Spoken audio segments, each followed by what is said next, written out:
So, you've told your friends you've read Victor Hugo's The Hunchback of Notre Dame, but the truth is you've only skimmed the Wikipedia summary. Don't worry. By the end of this video, you'll sound like you've read all 900 pages of the Gothic drama for breakfast. First of all, let's meet the key players. Spoilers, they all die at the end.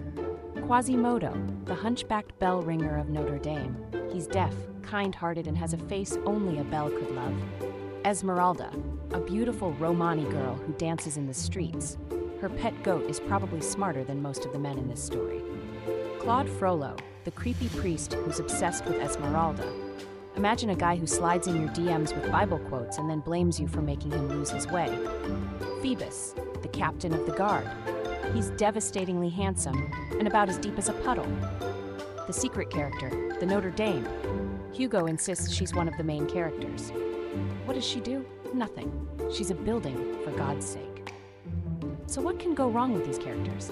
Let's hear the plot, shall we? Here's the short version. It starts in the 15th century Paris with Claude Frollo, the Archdeacon of Notre Dame, who takes in Quasimodo, a deformed baby abandoned on the cathedral's doorstep. Sound nice, right? No. Fast forward, Frollo, now a creepy older man, becomes obsessed with Esmeralda, a Romani street dancer. So what does he do? Naturally, he ordered Quasimodo to kidnap her. Parenting level, 0 stars. Quasimodo, bless his naive heart, obeys. But Esmeralda's screaming attracts the handsome guard Phoebus, who saves her and instantly becomes Esmeralda's new crush. Poor Quasimodo is arrested and punished for the crime. At the end of his public torture, Esmeralda gives him water. Forget love at first sight, this is love at first sip. Meanwhile, Frollo is spiraling, hasn't given up his obsession with the Romani dancer. He found her with the handsome Phoebus, and what does he do? Stab the guy to death and frame Esmeralda for murder. Classy. Esmeralda is sentenced to death because apparently medieval justice is just vibe-based. Quasimodo tries to save her, but Frollo intervenes. Esmeralda is hanged in front of the cathedral, and then Quasimodo throws his father figure off the cathedral and then crawls to Esmeralda's grave to die of heartbreak. Everybody dies. Thanks for nothing, Victor. And now for the part we pretend to be intellectual car. When someone asks you about themes, just say, it's a critique of how society treats outsiders and the way physical beauty often masks inner ugliness.